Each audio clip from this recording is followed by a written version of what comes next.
जय Sai Ram everyone, welcome to मेरे साईं। आशा करती हूँ बाबा की कृपा से आप सब बहुत बहुत अच्छे होंगे। आज आई हूँ आप सभी के साथ माता वैष्णो रानी से जुड़ा हुआ एक अनुभव शेयर करने, और ये अनुभव मेरे घर का है। मेरा ना बहुत मन है, बहुत इच्छा है कि कभी माता वैष्णो रानी के पास, माता वैष्णो रानी के दरबार पे मत्था टेक के आओ। पर ये जो मेरा सपना है ना, मुझे पता नहीं कब पूरा होने वाला है, माता रानी कब बुलाएंगी। ये मतलब ये प्लान, कटरा का प्लान कभी कर नहीं पाते, क्योंकि मेरी जो माँ है ना, उनको वर्टिगो है। अगर आप में से किसी को वर्टिगो है या फिर आप वर्टिगो के बारे में जानते हो, तो आपको पता होगा कि वर्टिगो एक भयंकर सा प्रॉब्लम है, जहाँ पे हाइट से आपको प्रॉब्लम होता है, भयंकर सर चकराता है, कभी कभी बहुत उल्टियाँ होती है, मतलब हाइट से आपको बहुत प्रॉब्लम। और दूसरी एक बात कि मेरी माँ को ना आर्थराइटिस का भी प्रॉब्लम है।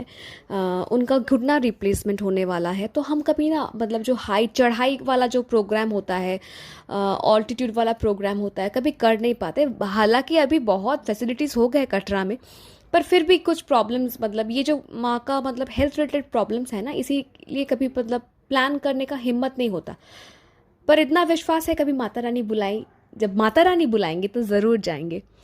अब मेरी माँ जो है ना, वो है गणपति की बहुत बड़ी भक्त। मतलब मेरी माँ ने खुद को गणपति को सौंप दिया है, खुद को, हम सभी को गणपति को सौंप दिया है। वो कहती है कि बाबा, वो गणपति को बाबा कह के बुलाती है, और वो कहती है कि बाबा, ये घर आपका, हम आपके आश्रय में रहते हैं, ये घर आपका, हम आपके आश्रय में ही रहते हैं। और बहुत विश्वास करती है माँ, मेरी माँ, गणपति को। और हो सकती है वो गणपति की बड़ी भक्त, पर हर भगवान को एक ही श्रद्धा से, एक ही प्रेम से, एक ही निष्ठा से पूजती है वो। मतलब सुबह शाम जब मंदिर में बैठती है ना मेरी माँ, तो जब प्रणाम करती है, उनके आँख से आंसू बहते हैं, मतलब वो इतनी भावुक हो जाती है। तो ऐसी है मेरी माँ, हर भगवान को बहुत, मतलब एक निष्ठा, एक प्यार, एक ही भक्ति से वो पूजती है। तो हुआ यूँ कि मेरे घर में ना बहुत साल से एक माता वैष्णो रानी का एक कॉइन था, ठीक है। वो किसी ने तो ला दिया था, मतलब कोई गया था वैष्णो रानी कटरा, और वहाँ से जो प्रसाद मिलता है ना, प्रसाद के साथ जो कॉइन मिलता है, तो वो किसी ने लाया था हमारे लिए। अब वो सच में कौन कौन गया था, कौन लाया, वो सच में मुझे याद नहीं है, बहुत साल पहले की बात है। और मेरी माँ ने उसको बहुत संभाल के वो कॉइन को रख दिया था मंदिर में, और रोज रोज मेरी माँ उसी कॉइन को माता वैष्णो देवी का स्वरूप समझ के प्रणाम करती थी। अब कुछ महीने पहले क्या हुआ, घर का सफाई करते करते मैंने वो कॉइन कहीं रख दिया, और रखा तो रखा, ऐसी जगह रखा मैंने कि दोबारा वो कॉइन मिला ही नहीं, ठीक है। अब मैंने बहुत ध्यान से, मतलब बहुत केयरफुली कहीं पे तो रखा था, पर उसके बाद जब वो जगह मैंने ढूंढा ना, मुझे वो कॉइन मिला ही नहीं। मतलब बहुत बहुत बारीकी से साफ सफाई किया, छानबीन किया, पर वो कॉइन मुझे मिला ही नहीं। फिर मेरी माँ हो गई मुझसे गुस्सा। वो कहने लगी, तुम ऐसा काम करती ही क्यों हो, जब तुम पे तो, मतलब तुमको सफाई करके ठीक जगह ठीक सामान रखना नहीं आता, तुम करती क्यों हो, तुमको हाथ लगाने कौन बोला, अब कौन समझाए कि मैंने ठीक जगह पे ही रखा था, पर वो मिल नहीं रहा। मानो कि वो एक, मतलब होता है ना, गायब हो जाना, गायब हो गया। परेशान मेरी माँ तो रोने लग गई कि माता वैष्णो रानी मेरे घर से चली गई, अब मैं कहाँ से लाऊं।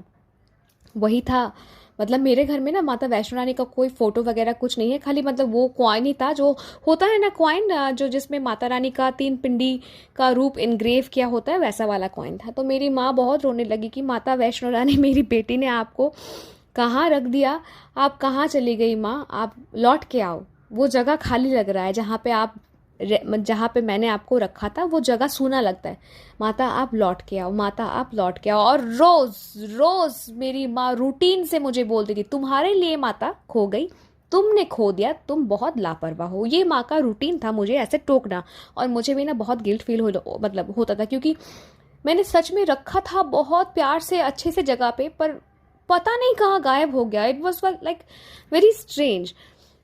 ऐसे करके 2-3 महीने बीत गए। फिर ना मेरा भाई का एक दोस्त वो कटरा गया था, और वो जब लौटा तो मेरे भाई को उसने कटरा का प्रसाद दिया, और कटरा के प्रसाद के साथ साथ उसने माता वैष्णो रानी का एक कॉइन भी दिया। ये जो पिक्चर आप देख रहे हैं ना, वो वही कॉइन है। मतलब जो पिछले वाला कॉइन था वो थोड़ा सा छोटा था, ये थोड़ा सा बड़ा है। तो मेरा भाई लेके आया और माँ को बोला कि माँ आंखें बंद करो, देखो मैं क्या लेके आया। और माँ के हाथ में पहले प्रसाद दिया मेरे भाई ने, और फिर वो कॉइन, और मेरी माँ इतनी खुश हो गई, इतनी खुश हो गई, वो कॉइन को देख के खुशी से रोने लगी। और फिर जहाँ पे माता वैष्णो रानी का वो जो जगह सूना पड़ा हुआ था, मेरी माँ ने वो कॉइन को फिर से वहीं रख दिया। तो कहीं ना कहीं माता वैष्णो रानी ने सुना होगा मेरी माँ की अरदास कि माता आप कहाँ चली गई, आप लौट के आओ, मेरे पास आपका वही रूप था, वही स्वरूप था जिसको मैं देख के आपको प्रणाम करती थी, पर माँ आप कहाँ चली गई, आप लौट के आओ, आप लौट के आओ। मेरी माँ रोज़ ऐसे करके माता रानी से अरदास लगाती थी। और जब कोई संतान अपने माँ से इतने प्यार से अरदास लगाए, माता कैसे रुक सकती है ना? माता कैसे रह सकती है उनसे दूर? तो देखिए, किसी और के हाथ से मेरी माँ के लिए माता रानी ने फिर से वैसा ही कॉइन, पर उससे बड़ा सा एक कॉइन मेरे माँ के लिए भेज दिया। तो ये था मेरा अनुभव माता वैष्णो रानी को, मतलब माता वैष्णो रानी का ये अनुभव था जो कि हमारे घर का है। अगर आपको ऐसा अनुभव सुनना पसंद है तो आप जुड़ जाइए मेरे साईं परिवार से। और अगर आप भी अपना अनुभव शेयर करना चाहते हैं, तो मेरा ईमेल आईडी, मेरा इंस्टाग्राम अकाउंट, मेरा व्हाट्सएप नंबर, तीनों के तीनों ही डिस्क्रिप्शन बॉक्स पे दिया हुआ है। Feel free to share your experience, और please like, comment and share. Till then, जय साई राम।